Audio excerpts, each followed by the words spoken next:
can tell them. Okay, so actually maraming kahit ibang klaseng comments nandun eh. Medyo political, mga Like, ganun. welcome to the social media. Yeah, maraming nega about nuclear.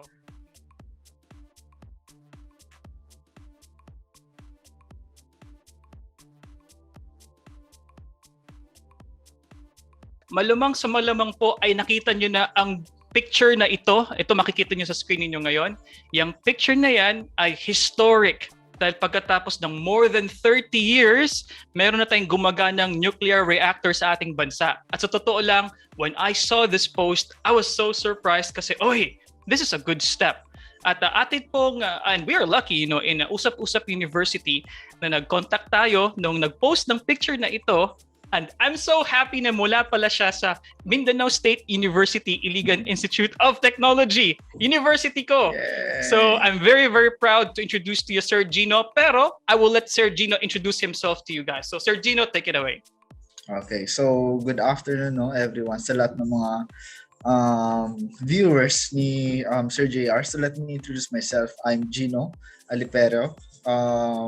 As mentioned by Sir JR, an alumni from Mindanao State University, Iligan Institute of Technology. Actually, my course there, I was from the physics department, from College of Science and Mathematics. And currently, I'm working as a Science and Technology Fellow under the OST and currently assigned in the Philippine Nuclear Research Institute. Yung PNRI. So thank you for inviting me, sir. Yeah. No problem, Sir Gino. And sa totoo lang, isa pang parang cause ng yung pride ko at actually when I posted, this announcement na may interview ko kayo, Sir Gino, ang daming mga taga South Cotabato na nag-share. In fact, marami taga Santo Niño ang nag-share, yung mga pages like Ascenso Santo Niño. I was like, thank you for sharing. So, I'm glad because I'm also from South Cotabato, from Tupi. So, yung Tupi at saka Santo Niño, so mga hindi nakakaalam sa viewers natin, hindi malayo yan. It's just in the same province. At saka mostly sa amin, we speak Ilonggo in our place. Actually, parang 40 kilometers lang sa Santo Niño to Tupi. Correct. I think I forgot to mention, my father is from Santo Niño and my mother is from Polomolok, which is much closer to Tupi. Okay, because you mentioned about what's your mother's family name, if that's okay? It's Epe, ang middle name niya. So, sa Silway Otso sila na. Yeah, of course. Yeah, madaanan natin yan. Papuntang Jensen. Okay. So, sa mga viewers po ng Usap Usap University, marami tayong mga followers from MSU-IIT and also sa iba naman na talagang stranger sa ating channel. So, welcome back. Welcome sa mga bago na mga viewers kasi ang channel natin ay kinakausap natin yung mga we feel na may mga pwedeng magawang contribution at ginagawang contribution sa ating lipunan. So ito ang Usap Usap University. Welcome po sa inyong lahat. At ito nga po, gusto nating pag-usapan at tatanungin ko na si Sir Gino. Sir Gino, yung shinare ninyo na photo, first of all, what made you decide to post that? Kasi it was out of the blue. I think as of this moment, I think nasa 20,000 shares niya yata siya. That time when I saw it, it's around 14 or 15,000. So what was the reason, sir? Bakit you decided to put that out sa Facebook? Okay, so actually, kinaption ko talagang historic moment because after 34 years, we now have a working nuclear reactor facility.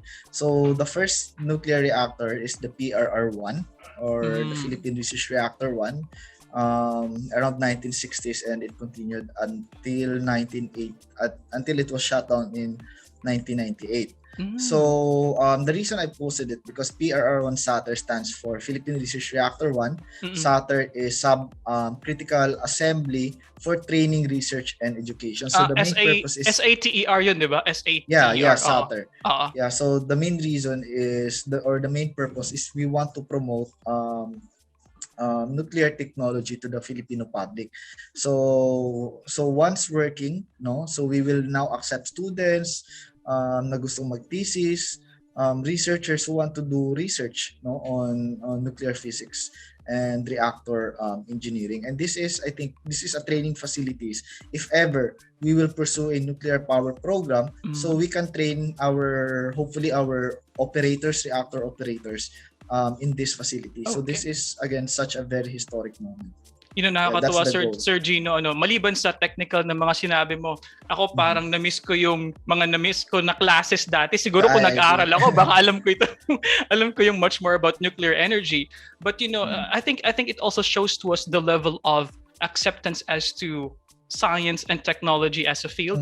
To be very honest with you, I think medyo kulang tayo dito if I work for a Japanese company and I've been to Japan a couple of times, and what I noticed there is medyo malayo yung ating education, yung ating parang orientation as to science. And I think talking about these things like what we do here sa interview natin sa Usap Usap University sheds light to these issues. So I would like to focus, sir, eto naman kasi nung pinost ko nga itong announcement na I'll be interviewing you, the guy that, who was the reason for the viral photo, may mga nag-PM na sa akin. And I want you to respond about this, Isang tanong, when will it start producing and distributing energy yung sa PNRI natin na facility? So he is guessing na nagpo-produce yun ng energy, sir, no? And how much can it produce daw? So baka pwede natin mapaliwanag yan kung ano yung sa facility natin. Okay. So actually, yung sa PNRI, that is a research reactor. And yung sa Bataan, that is a power reactor. So the difference is that between the research and power reactor is yung power level. No, sa research reactor, yung PRR1 originally, it was just 1 megawatt and was upgraded into 3 megawatt, and that is for research purposes only. So we don't have that reactor to produce electricity. Kasi yung sa mga power reactors naman, yun yung mga hundreds to thousands of megawatts, megawatts to gigawatts. So yung sa SATER, that is a research reactor. So the power output is just less than 1 watt. So yeah, but again, the main purpose of SATER is for training talaga and research. Just to clarify, sir, yung rod ba na tinutukoy mo, yung sa post mo, yun ba yung controlling rod, yung tumataas baba, yun ba yun? Yung fuel rod, yung control rod kasi is iba usually yun, use it. Yeah. And sa power plants naman, power reactor, control rods are used during emergency. So, binababa yung control rod kasi they want to control yung fission. Pag hindi mo kasi na-control yung nuclear fission, yan yung problema. Mag-leak na yun. Tama ba? Yun, tama ba? Hindi naman mag-leak. So, kasi pag hindi control yung fission, medyo mag-iinit na. And pag hindi mo makontrol yung cooling, so doon nagkaka-problem. Okay. Sir, obvious, sir, wala ako gaanong alam dito, sir. Yeah. And so it reflects no. What I'm saying is it reflects probably the general psyche of most people sa Pilipinas na wala tayo gaanong alam sa nuclear energy. Kasi sir, nung nangyari sa Fukushima sa Japan, maraming nagsabi, hindi safe yan. Even some Japanese, they're quite hesitant na to continue some of their nuclear power plants. Gaano ba ka-safe yung energy na ito, sir? Para lang sa kaalaman ng lahat. Ano ba ang future ng nuclear energy lalo na sa nakikita mo sa Pilipinas? So actually, nuclear energy is one of the safest sources of energy. If you look at statistics, yung deaths related to nuclear energy is very small. Parang around zero na eh. If you compare it with the reactor years compared to coal power plants, coal power plants, they actually produce greenhouse gases, yung mga ashes, which is quote-unquote dirty, the dirty energy. Dirty energy talaga eh. So they actually pose more danger sa public. And actually, yun nga, safest yung nuclear and the most reliable source of energy. So actually, comparing all sources of energy, nuclear has the highest capacity factor. So it means yung value niya is around 94, 92, ganun. So ibig sabihin, nuclear power plants operates at full power 92% of the time. So you can actually run it 24/7. Unlike renewable, kasi may marami nagko-comment doon na what if renewable na lang. Kasi the problem with renewable, they are very weather dependent. And for example, for solar, you can only generate energy pag may araw lang. Correct. Tapos, and you cannot and this is what I know, store energy. Right, this is what I know. I could be wrong here, hindi naman ako expert. Pero ang general na knowledge ko lang is yung efficiency din ng na-absorb and converted into energy Parang 30 something percent Yeah, lang, 20 no? to something. Oo, hindi din siya ganun kaano. Although And technologies are made to improve it, pero it's not as siguro as efficient, no? As nuclear power. and reliable, hindi talaga Mm-mm. reliable ang renewable. For Mm-mm. example, solar, they generate electricity during daytime, and daytime naman yung may lowest demand of electricity. So medyo hindi nagmamatch. Kasi once you produce electricity, you have to use it, and you cannot really store electricity. So yun. And what happened sa Japan, it was very unfortunate. Pero if you read the case study, kasi dun sa Fukushima, medyo may flaws yung design nila, and yung kasi when actually hindi yung earthquake yung nakasira ng it was the tsunami. So I think if I remember correctly yung case study namin sa Fukushima dati, when nung nangyari yung earthquake, nag-shutdown, no? Tapos syempre kasi pag nag-shutdown kasi yung reactor, hindi ibig sabihin wala na. Hindi mag-stop, although you stop yung fission, it will continue to heat up because of radioactive decay, yung mga ganun. So and hindi nila na-control ng tama yung cooling. So and nagka-station blackout sila, so wala silang kuryente. So ginamit nila yung mga generator. And the problem is yung generator kasi nila nasa underground. So nung inabot sila ng tsunami, binaha yung generator sa baba. Binaha yung generator nila. So hindi rin nila nagamit yung generator. So wala silang enough cooling dun sa reactor. Kasi pag hindi mo na cool yun, iinit, meltdown, then you have yung explosion. Yun, maliwanag. Pero actually, yun, after that one, syempre after ng Fukushima, there were changes in the design safety features sa lahat ng nuclear power plants worldwide. So, additional safety features naman. So, isa pang tanong, sir, from our readers, ano yung future ba talaga? What's the real story sa Bataan nuclear power plant natin, sir? Meron bang chance na it will be fully functional, papaganahin? Kasi may message tayo dito, sir, ang sabi, confirm na ba na papaganahin ang BNPP? So anong sagot niyo dyan, sir? What's your knowledge about this? Actually, it's not for us to decide. It's up for the government, no? Really? Especially now, very very timely and relevant. We have oil crisis, no? So we could really tap nuclear as an alternative source of energy. Actually, before during the time yung 1980s, the BNPP could actually supply 1/3 of the electricity sa Luzon. Wow. No, during that time. So actually currently the BNPP is on maintenance and preservation stage. So hindi siya gumagana. But South Korea, they offered to rehabilitate the plant for I think $1 billion, no? And rehabilitation includes yung replacement ng mga equipments, training ng mga personnel, and everything. So under the proposal, we could have the BNPP running in just 4 to 5 years. So if magtuloy-tuloy yun, then we can actually utilize and use BNPP after 4 years. Now marami nagtatanong bakit Korea daw, bakit hindi Japan? Actually Korea has kasi yung BNPP natin has 3 sister plants worldwide, no? One in Brazil, one in Slovenia, and one in Korea. So actually, that's why mas okay yung proposal ng Korea because they have a reference plant exactly the same design as BNPP. So yan ba so yun? alam nila kung ano yung gagawin. So actually, this is a picture ko. This is the Kori nuclear complex. So around 10 nuclear power plants. So medyo hindi lang nasama sa picture dito yung same design ng BNPP. Actually, when I visited BNPP last week, I talked to the plant manager. Nung bumisita daw yung mga Koreans, hinahanap nila itong component na to. Mas alam pa nila kung saan hahanapin. Kasi nga meron silang plant, sabi nila hanapin namin itong valve na to. Galing. Mas nauna pa daw silang pumasok doon sa mga area na yun kasi alam nila kung saan exactly located. So so Korea has a really good experience in BNPP, and actually Korea started exporting nuclear technology Kasi for example, yung UAE, United Arab Emirates, Oo.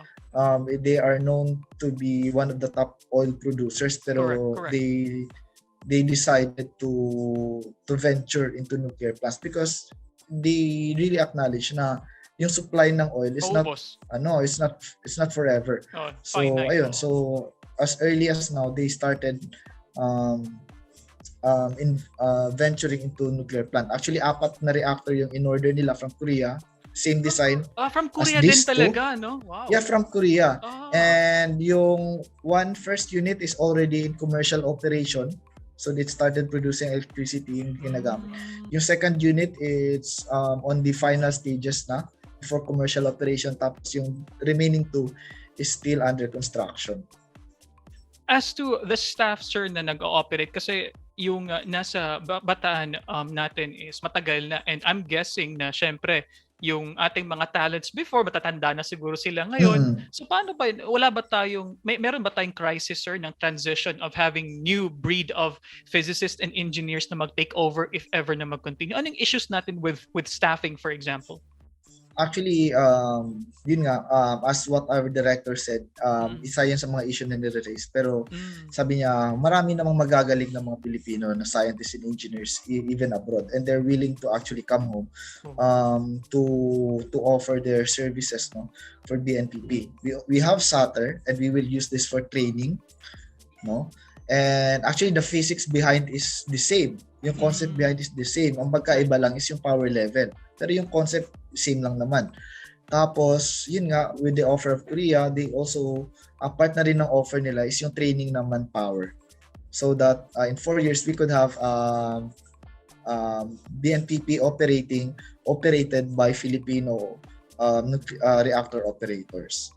Sir, before we end, gusto ko lang i-address yung elephant in the room. After 34 years, you said in that post, historic yan, why did it take us that long? Bakit it took us 34 years? Bakit ganun katagal?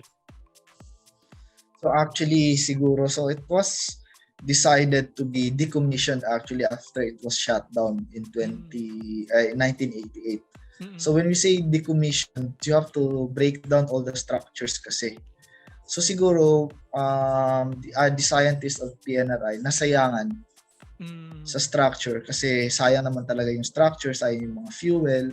So they decided, why not we build a new reactor and we use the old fuel. And kasi nga yung the reason of capacity building and really promoting nuclear energy, that's why they built this SATER reactor. So ayun, so medyo natagalan, but importante, we are here now and we now have a working nuclear facility, and I think it's that's a good start, very a good important. start. Right. Kaya nga, sir, obvious no yung reaction ng mga tao sa photo. I think it's also a reaction of the people's desire for a new maybe a new form ng energy natin kinakailangan natin, kasi with all the rates that we have each month, napakataas ng bills natin ng kuryente sa ASEAN, tayo isa sa pinakamataas. Yeah, actually that's also one of the reason, kasi nung panahon na sana, I think it was 1980s, if natuloy lang yung operation ng BNPP dati, again, it would supply 1/3 of the electricity sa Luzon, and it would really lower the consumption cost, rates o consumption cost. And pag mura kasi yung kuryente mo, diyan magsisidatingan yung mga investors. Correct. Tama. They want to build up factories and facilities here. So the problem is, nung tumaas yung kuryente natin, nagsilipatan na sila, pumunta ng Vietnam, pumunta ng China. That's true. So yeah, so I think this is really also important for the economy. Oh yeah, definitely. So sir, any final words, sir, sa ating mga viewers ng Usap Usap University, sa mga lahat na sa mga komento na nababasa mo, anong gusto mong sabihin, sir, sa mga netizens na nag-share ng photo mo, sir? So this is the time that you can tell them. Okay, so actually maraming kahit ibang klaseng comments nandun medyo political, mga ganun. Welcome to the social media. Yeah, maraming nega about nuclear. paano daw example, ano nga, meltdown daw. Hindi naman ito magme-meltdown eh. Even though kahit may sabotage, walang meltdown na mangyayari because it's a very low power reactor. Doon sa mga concerns sa mga waste, yung waste sa power plant is yung fuel rods, and these are solid waste. And pag solid naman, you can easily handle it. Kasi yung misconception kasi talaga nila pag nuclear waste na sa yellow na drum, nag-leak yung parang color green na slime. And wala namang yung merong tatlong parang fan, yung logo na fan na yellow na gano'n. Tapos nag-leak na color green na slimy, blah blah blah. hindi naman totoo. Wala namang ganun. So it's solid nuclear, pala, no? Solid siya. Yung fuel. So, and usually sa nuclear power plants na waste, only 0.3% are highly radioactive. So, hindi 100% naman doon is highly radioactive. So, yan lang yung mga misconceptions talaga. Ayun, maliwanag. So, yeah. So, hopefully, this is the work of the scientists and the engineers here at PNRI. And medyo, yun lang, yung mga comments lang talaga na negative. And hopefully, they would really, darating yung panahon that we Filipinos appreciates yung efforts ng mga scientists and engineers natin. Kasi sa Philippines kasi pag science background kasi you are underappreciated eh. Walang kumukuha for example ng courses in sciences kasi underappreciated, mababa yung sahod, yung mga ganun. So yeah, I think it's also time to maybe invest more, no? Invest more. Yeah. And to really appreciate the efforts of our scientists and yung ginagawa naman ng mga researchers hindi naman para sa kanila yan. Correct. Para naman sa tao yan. You know, the DOST, yung isang hashtag ng DOST talaga is science for the people.